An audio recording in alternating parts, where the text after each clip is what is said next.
بسم الله الرحمن الرحيم. الحمد لله رب العالمين،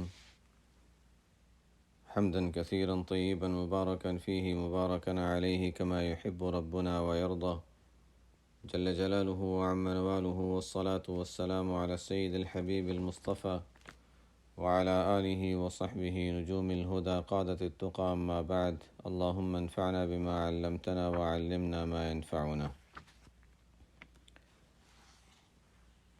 أعوذ بالله من الشيطان الرجيم. بسم الله الرحمن الرحيم. ولسليمان الريح غدوها شهر ورواحها شهر وأسلنا له عين القطر ومن الجن من يعمل بين يديه بإذن ربه ومن يزغ منهم عن أمرنا نذقه من عذاب السعير. بات چل رہی تھی کہ اللہ تعالی بہت سی ایسی چیزوں کو جو ظاہر میں بہت مشکل معلوم ہوتی ہیں یا ناممکن معلوم ہوتی ہیں، اللہ تعالیٰ کے لیے ان چیزوں کو جو ظاہراً ناممکن ہے ممکن بنا دینا، وجود میں لے آنا کوئی مشکل نہیں ہے۔ مرنے کے بعد انسان کا دوبارہ زندہ ہونا عجیب بات ہے، کیسے ہو سکتا ہے؟ لیکن اللہ تعالیٰ کے لیے کیا مشکل ہے؟ داؤد علیہ السلام کے واقعات میں انسان غور کرے۔ داؤد علیہ السلام تسبیح پڑھتے ہیں تو پہاڑ تسبیح پڑھتے ہیں، پرندے تسبیح پڑھتے ہیں۔ داؤد علیہ السلام کے ہاتھ میں لوہا نرم ہو جاتا ہے، وہ اس لوہے سے آرام سے بغیر کسی تکلیف کے لوہے کا لباس، لوہے کی زریں بنا لیتے ہیں۔ اب سلیمان علیہ السلام کے لیے اللہ تعالیٰ نے ہواؤں کو تابع کر دیا، ولی سلیمان الریح، اور سلیمان علیہ السلام کے لیے مسخر اور تابع کر دی ہوا۔ کس طرح؟ غدوها شہر، صبح کے وقت وہ 1 مہینے کی مسافت طے کرتی تھی۔ ورواحها شہر، اور شام کے وقت اس کا چلنا 1 مہینے کی مسافت کے برابر تھا۔ غدو صبح کو چلنا، رواح شام کو چلنا۔ صبح کے وقت سلیمان علیہ السلام تخت پر اپنے متعلقین، اہل و عیال سب کے ساتھ بیٹھ جاتے۔ صبح سے لے کر دوپہر تک وہ اتنی دور تک پہنچ جاتا تھا وہ تخت، جتنا اس زمانے میں تیز رفتار سوار یا عام سفر کے اعتبار سے 1000 مہینوں میں جو مسافت طے ہوتی تھی۔ اور بعض مفسرین نے بیان کیا ہے کہ سلیمان علیہ السلام صبح کے وقت چلنا شروع کرتے تھے تو صبح سے لے کر دوپہر تک ان کا سفر جاری رہتا تھا۔ مسجد اقصیٰ کے علاقے میں، چونکہ مسجد اقصیٰ کے پاس ہی رہتے تھے، تو وہاں سے ان کا سفر شروع ہوتا بیت المقدس سے۔ تو دوپہر تک جو مقام بیان کیا جاتا ہے، ایران میں وہ جگہ ہے، ایران میں استخر مقام ہے، وہاں پہنچ جاتے تھے۔ وہاں دوپہر کو آرام ہوتا۔ پھر اس کے بعد ظہر کے بعد وہاں سے سفر پھر شروع ہوتا تھا، تو وہاں سے لے کر کابل، یہ حسن بصری رحمۃ اللہ علیہ سے منقول ہے۔ اور یہ جو مسافت حسن بصری رحمۃ اللہ علیہ نے بیان فرمائی ہے، آج بھی اگر ہم اس کو دیکھیں تو 1000 کلومیٹر، جو اس زمانے کے لحاظ سے 1 مہینے کی مسافت ہوگی اندازاً 1000 کلومیٹر صبح کے وقت، اور اس کے بعد دوپہر کو شام تک 1000 کلومیٹر، تقریباً 2-2.5 نہیں 1,500 تقریباً صبح اور 1,500 تقریباً 3000 کلومیٹر ایک دن میں مسافت طے ہوتی تھی۔ وہ بھی اللہ تعالیٰ کا نظام تھا کہ ظاہر کے لحاظ سے اسی طرح چلتے تھے۔ ان کا تخت جو تھا اسی رفتار پہ چلتا تھا کہ بہت تیز بھی نہ ہو، ورنہ اللہ تعالیٰ چاہتے تو کیا تھا تھوڑی دیر میں پہنچ جاتے۔ سلیمان علیہ السلام ہی تھے آخر جن کے وزیر نے بلقیس کے تخت کو وہاں سے چند لمحوں میں یہاں پہنچا دیا تھا، تو ان کے لیے کیا مشکل تھا؟ اللہ تعالیٰ جس کے لیے جو چاہیں راستے کھول دیں، ناممکن چیز ممکن بنا دیں۔ تو سلیمان علیہ السلام کے لیے ہم نے ہوا تابع کر دی۔ اس کا صبح کا چلنا 1 مہینے کی مسافت کے برابر، شام کا چلنا 1 مہینے کی مسافت کے برابر تھا۔ وَأَسَلْنَا لَهُ عَيْنَ الْقِطْرِ، اور دوسری چیز جو یہاں بیان کی جا رہی ہے، ویسے تو بہت سے اللہ تعالیٰ نے ان کو نعمتیں دی تھیں، اور ہم نے ان کے لیے تانبے کا چشمہ جاری کر دیا۔ اب کوئی کہے کہ سلیمان علیہ السلام کو یہ معجزہ حاصل تھا، تو حضور صلی اللہ علیہ وسلم جو سید الانبیاء ہیں، بات پہلے آ چکی ہے، گزشتہ ہفتے تفسیر میں یہ ذکر آ چکا کہ ظاہر کے لحاظ سے اگر ہمیں وہ پورا کمال نہیں نظر آتا تو اللہ تعالیٰ نے کسی کو کوئی خاص چیز دی جو اخروی کمال کے لحاظ سے نہیں، دنیاوی لحاظ سے کوئی خاص چیز دی۔ ضروری نہیں ہے کہ وہ آپ صلی اللہ علیہ وسلم میں ہمیں ظاہراً نظر آنے کی بات کر رہا ہوں، ورنہ آپ صلی اللہ علیہ وسلم کا لیلۃ الاسراء والمعراج کے موقع پر جو سفر ہوا تھا وہ تو اس سے بہت بڑھ کر تھا۔ یہ والا سفر سلیمان علیہ السلام کا وہ تھا جو اب سب کرتے ہیں، پلین کا سفر ہے، اور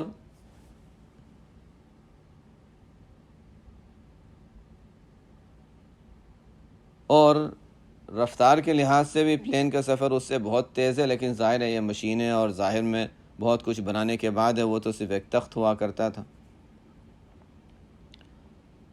لیکن یہ والا سفر جو اوپر لیلۃ الاسراء والمعراج میں ہوا تھا، وہ تو رفتار بھی اس کی اتنی زیادہ، اور ایسی جگہ تک جہاں کوئی جا نہیں سکتا۔ دیکھا جائے تو کوئی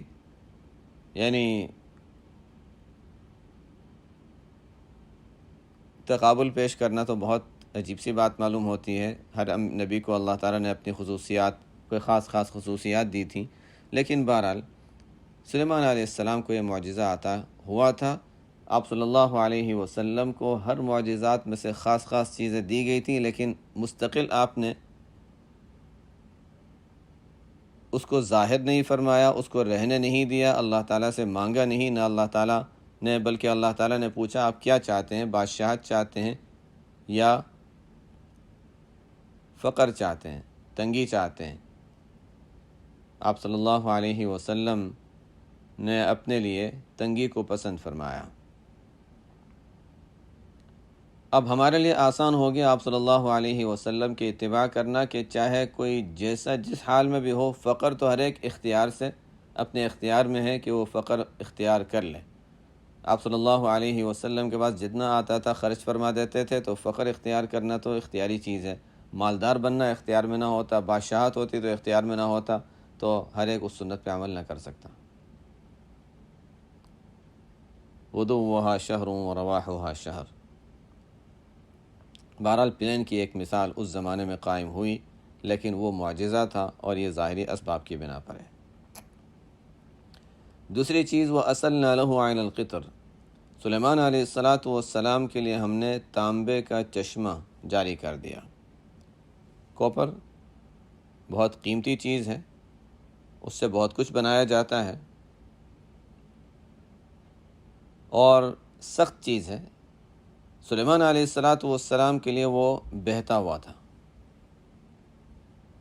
ہوتا تھا تانبا، جو اس سے جو بنانا چاہیں۔ وَأَسَلْنَا لَهُ عَيْنَ الْقِطْرِ، اور پھر وَمِنَ الْجِنِّ مَن يَعْمَلُ بَيْنَ يَدَيْهِ بِإِذْنِ رَبِّهِ، ہم نے تابع کر دیا جنات میں سے ایسوں کو جو ان کے سامنے کام کرتے تھے۔ یعملو بین یدیہ، ویسے نہیں کہ چلو ٹھیک ہے اللہ تعالیٰ نے ان کو کام میں لگا دیا، وہ کام میں لگے ہوئے، ان کے حکم سے، ان کی نگرانی میں، ان کے سامنے کام کرتے تھے، جو وہ کہیں وہ کرتے تھے۔ بین یدیہ، ومن الجن من یعمل بین یدیہ باذن ربی، اللہ کے حکم سے۔ تو اللہ تعالیٰ نے سلیمان علیہ السلام کو حکومت دی تھی، ہواؤں پر بھی تھی، ہوا بھی ان کے تابع ہو جاتی تھی جب تخت کو چلانا ہوتا، جن ان کے تابع ہوتے تھے، جو کام کروانا ہوتا کروا لیتے تھے۔ بعضوں نے ایک نکتہ بیان فرمایا کہ داؤد علیہ السلام کے لیے ایسی چیزیں مسخر ہوئیں جن کو اجسام کثیفہ کہتے ہیں، سخت، لوہا ہے، پہاڑ ہیں، ایسی چیزیں بھاری سخت، اس قسم کی چیزیں سلیمان علیہ السلام کے لیے مسخر کیں، تو اجسام لطیفہ، جن کو انسان پکڑنا چاہے پکڑ نہ سکے، جن ہے، ہوا ہے، اس قسم کی چیزیں، اور بھی چیزیں تھیں۔ وَمِنَ الْجِنِّ مَن يَعْمَلُ بَيْنَ يَدَيْهِ بِإِذْنِ رَبِّهِ، ایسے جنات ان کے تابع جو ان کے سامنے رہ کر کام کرتے تھے اللہ کے حکم سے۔ اس کو بعض لوگ دلیل میں پیش کرتے ہیں کہ سلیمان علیہ السلام بھی جنات سے کام لیتے تھے، جنات ان کے تابع تھے، ان سے کام کرواتے تھے، کام لیتے تھے۔ قرآن نے اس کو بیان کیا، اس کا مطلب ہے کہ یہ تو اچھی چیز ہے، یہ جائز تو ہے کم از کم۔ اس پر جنات کے بارے میں ایک بہت مفصل پہلی تفصیلی کتاب لکھی گئی۔ ایک حنفی عالم تھے جنہوں نے کتاب لکھی احکام المرجان فی احکام الجان۔ قاضی بدر الدین حنفی کی یہ کتاب ہے، 8ویں صدی کے علماء میں ہے۔ احکام المرجان فی احکام الجان کے نام سے کتاب لکھی۔ اس کے بعد اور بھی حضرات نے، علامہ سیوطی رحمۃ اللہ علیہ آئے اور حضرات آئے جنہوں نے اس پر لکھا۔ اصل پہلی کتاب جو ہے وہ تو ظاہر ہے جس کو کہتے ہیں الفضل للمتقدمی، جو پہلے کام کرتا ہے اس کو ایک فضیلت حاصل ہوتی ہے ابتدا کرنے کی، اس کے بعد پھر آگے اسی، اور انہوں نے بڑی تفصیلات لکھی ہیں اس میں۔ بہرحال انہوں نے پھر اس میں بہت سے واقعات، مختلف باتیں، ان کی حقیقت پر بہت کچھ لکھا، اور پھر جنات کو مسخر کرنے، ان کو تابع بنانے، ان سے کام لینے کے متعلق بھی تفصیل بیان کی۔ خلاصہ اس کا یہ ہے، اور وہ فقہ حنفی کے لحاظ سے بھی، بلکہ یہ کہہ سکتے ہیں کہ ان تمام باتوں کو سامنے رکھ کر حضرت مفتی محمد شفیع صاحب رحمۃ اللہ علیہ نے بھی اس کا جو خلاصہ بیان فرمایا معارف القرآن میں، وہ میں بتا دیتا ہوں۔ خلاصہ یہ ہے کہ انسان جنات سے کام لیتا ہے، جنات اس کے ماتحت اور اس کے تابع ہوتے ہیں اگر من جانب اللہ ہے، جیسے حضرت سلیمان علیہ السلام کے لیے ہوا تھا، بعض صحابہ کے ساتھ اسی طرح معاملہ ہوا تھا، بعض اولیاء اللہ کے ساتھ اس طرح کا معاملہ ہوا، ظاہر ہے اس میں تو کوئی حرج کی بات نہیں ہے، انسان نے اس کے لیے کوئی اسباب اختیار کیے نہیں، اللہ تعالیٰ کی طرف سے جنات اس کے تابع ہو گئے تو ٹھیک ہے، ان کی مرضی ہے۔ یعنی انسان جب کسی انسان کے تابع بن سکتے ہیں، شاگرد استاد کے تابع ہو سکتے ہیں، یہ واقعات تو ہیں۔ انسان کے تابع اپنی مرضی سے ان کی خدمت کرنا چاہ رہا ہے، تو جنات بھی اگر اسی طرح خدمت کرنا چاہیں، تابع ہونا چاہیں، کوئی حرج کی بات نہیں، اپنی مرضی سے کر رہے ہیں۔ یہ تو ایک صورت ہو گئی۔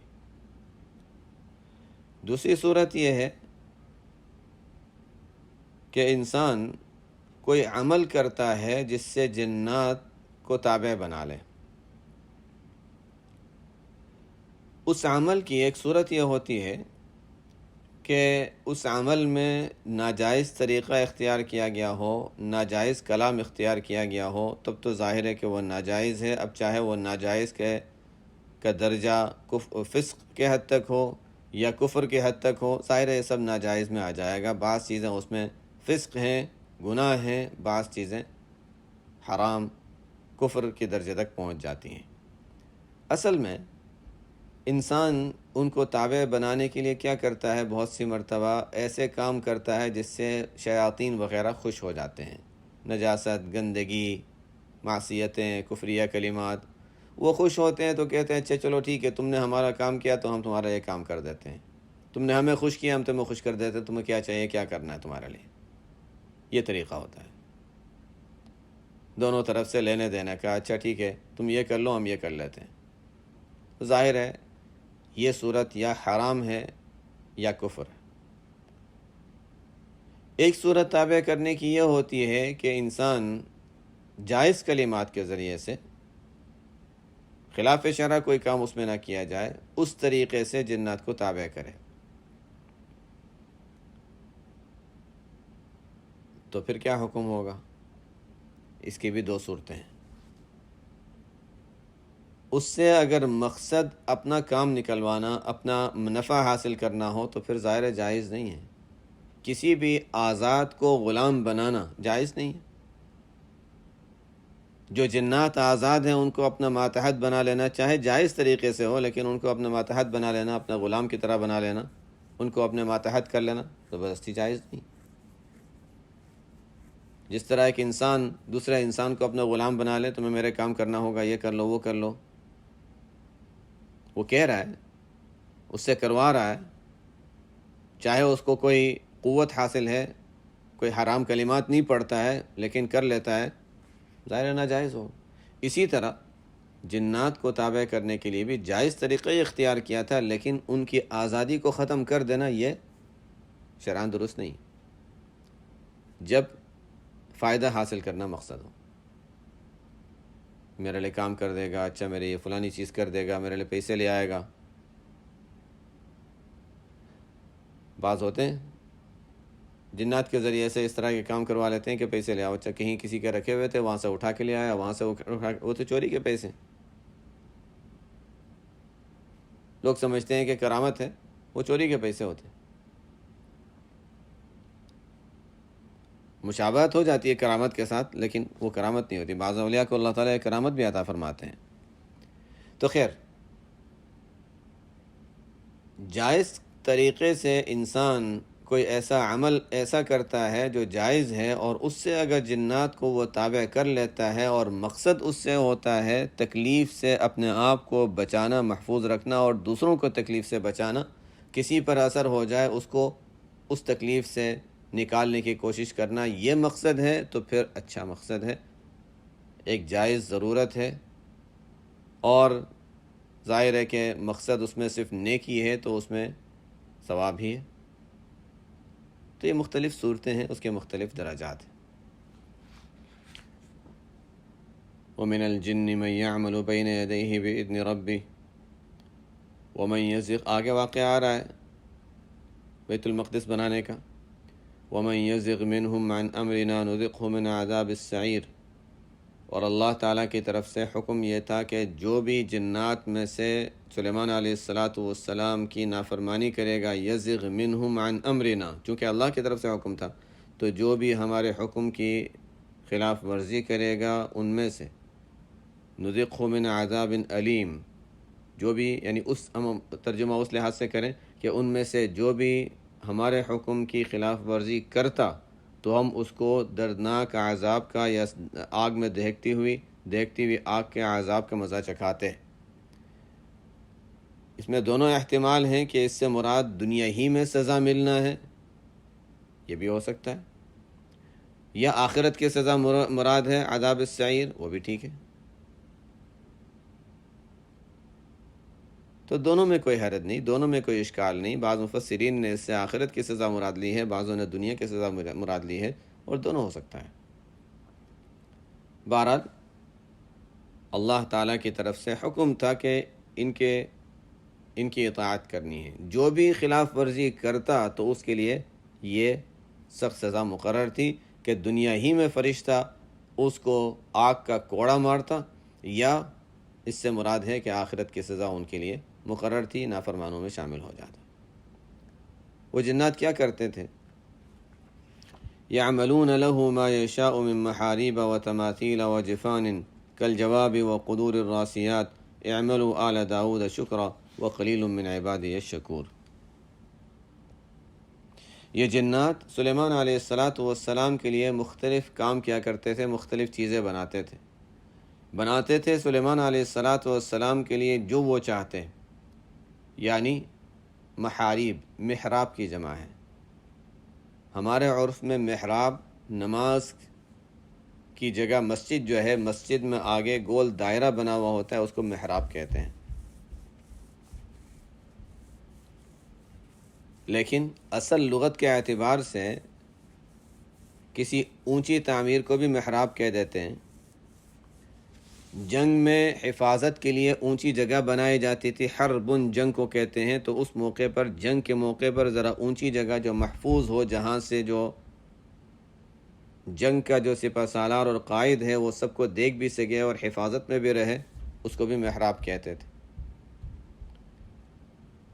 قدیم زمانے میں عبادت کی جگہ، جس کو ہم مسجد کہتے ہیں آج کل کے لحاظ سے، عبادت کی جگہ ہوتی تھی، اس کو بھی محراب کہتے تھے۔ پیچھے مریم زکریا علیہ السلام کے واقعے میں آ چکا ہے، سورہ مریم کے شروع میں، فخرج علی قومہ من المحراب، عبادت کی جگہ۔ تو وہ جنات سلیمان علیہ السلام کے لیے بناتے تھے جو وہ چاہتے تھے، اونچے اونچے مکانات، اس میں عبادت کی جگہ بھی آ گئیں، یعنی اونچے درجے کی جگہ اور اونچی بنی ہوئی جگہ دونوں آ گئیں۔ تو اونچے مکانات، قلعے، بڑے بڑے محل یا عبادت کی جگہ سب آ گیا اس میں۔ اس لیے کہ وہ جیسے میں نے بتایا، اونچی جگہ، اونچی کبھی کبھی درجے میں اونچی چیز ہوتی ہے، کبھی جگہ بنی ہوئی جگہ کے لحاظ سے اونچی ہوتی ہے۔ یعملون لہ ما یشاء من محارب، جنات سلیمان علیہ السلام کے لیے بناتے جو وہ چاہتے تھے، یعنی اونچے محل یا عبادت کی جگہ، و تماثیل، اور مورتیاں، و جفان، تالاب، بڑے بڑے حوض، یا جفانن کا ہم ترجمہ کریں گے نہیں، جفانن کا ترجمہ کریں گے بڑے بڑے برتن، یعنی جس کو ٹب ہوتے ہیں نا، اس طرح کے بڑے بڑے برتن، وہ جفانن، جفنتن، ویسے تو ہم ترجمہ اگر لغت میں دیکھیں جفنتن برتن کو کہتے ہیں، پیالہ، لیکن یہاں مراد پیالہ وہ عام پیالہ نہیں جس کو ہم تصور میں پیالہ لاتے ہیں کہ ایک دو ہاتھ میں انسان پکڑ لے، بڑے بڑے پیالے جو ٹب کی سائز کے ہوں، وہ جفانن، بلکہ اس سے بھی بڑے،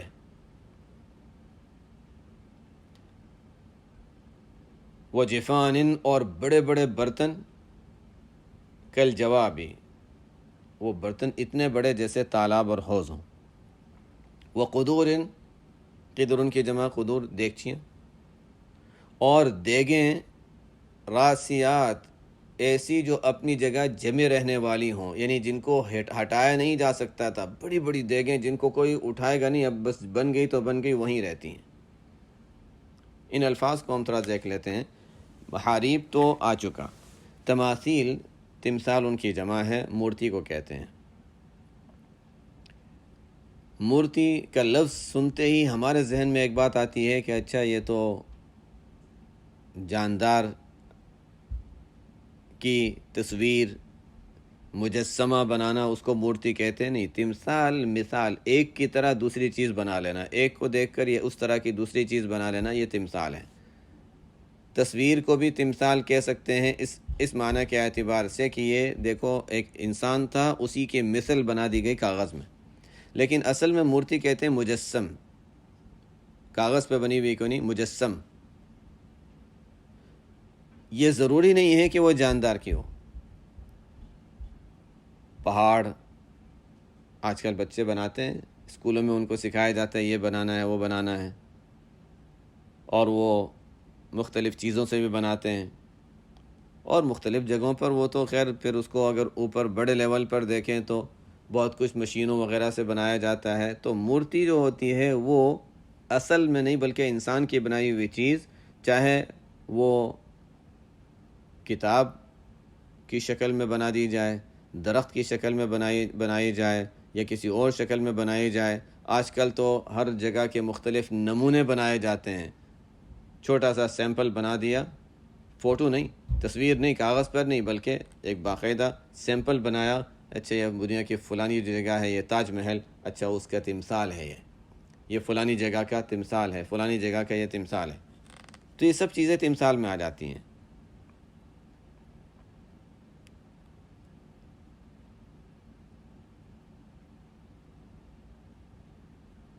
بہرحال اس سے یہ ثابت نہیں ہوتا کہ جانداروں کی تصویریں بھی بنتی تھیں، تو اس لیے اس آیت سے یہ سمجھنا کہ سلیمان علیہ السلام کے زمانے میں مورتیوں کی اجازت تھی، یہ درست نہیں ہے، اس لیے کہ جب یہ لفظ اس معنی کے لیے متعین نہیں ہے کہ اس سے جاندار کی تصویر مراد ہیں، تو پھر اس سے ثابت نہیں کیا جا سکتا۔ ہاں تاریخ میں آتا ہے، وہ تو اسرائیلیات ہیں، تاریخ میں یہ آتا ہے کہ اچھا ان کے یہاں وہ ان کے تخت پر کچھ پرندوں کی تصویریں وغیرہ بنی ہوتی تھیں، وہ تاریخی بات ہے۔ تو حقیقت کے لحاظ سے ہم یہ نہیں کہہ سکتے کہ ان کے زمانے میں تصویروں کی اور مورتیوں کی اجازت تھی، یہ ثابت نہیں کر سکتے اس لفظ سے۔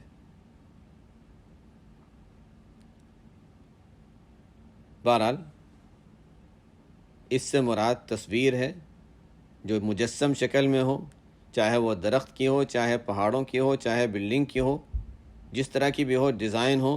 جاندار کی تصویر ہونا ضروری نہیں، لیکن ایک معنی ہو سکتے ہیں کہ جاندار کی تصویر بھی مراد ہو، احتمال ہے،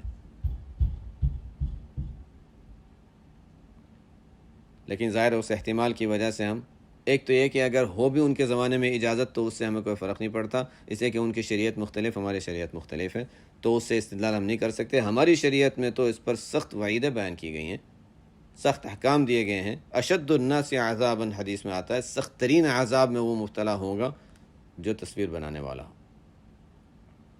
تو اس سے ہماری شریعت مختلف ہے، ان کی شریعت مختلف ہے۔ یعملون له ما یشاء من محارب و تماثیل و جفان، اور بڑے بڑے برتن، پیالے، اتنے بڑے جیسے ایک حوض اور تالاب ہوتا ہے۔ چھوٹے برتن تو ہوتے ہی تھے، بڑے بڑے برتن وہ کیسے تھے؟ پہاڑوں سے بناتے تھے۔ اور وہ جفان کل جوابی، حوض کی طرح، بڑے بڑے تالاب کی طرح۔ وہ قدور الراسیات، ایک تو ہوتی چھوٹی سی دیگچی جسے گھر میں کھانا پکایا جاتا ہے، بچہ بھی اس کو اٹھا لیتا ہے، اور اس کو کھانا پکانے سے پہلے بھی اٹھا کر رکھا ہوا تھا، پانا پک گیا، اس وقت بھی کھانے کے ساتھ اٹھا لیا، اور اس کے بعد اٹھا کر اس کو بیسن میں رکھ دیا، دھو لیا، تو چھوٹی چھوٹی دیگ ہوتی ہیں۔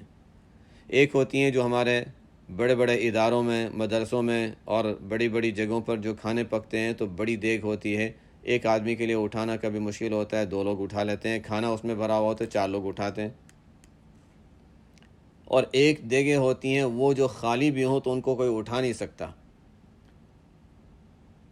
پرانی جو تاریخیں ہیں، قلعے ہیں مختلف جگہوں پر، ہندوستان وغیرہ میں جہاں تاریخی جگہیں ہیں، وہاں پر انسان جائے تو اس کی مثالیں نظر آتی ہیں، بڑی بڑے دیگیں ہیں، ایسی کہ بس وہ ایک جگہ بن گئی تو بن گئی، اس کے نیچے جگہ خالی رکھی ہوئی ہے، آگ جلانی ہے، اس کے نیچے جگہ ہے، وہاں آگ جلا لو، دیگ نہیں ہٹے گی اپنی جگہ سے۔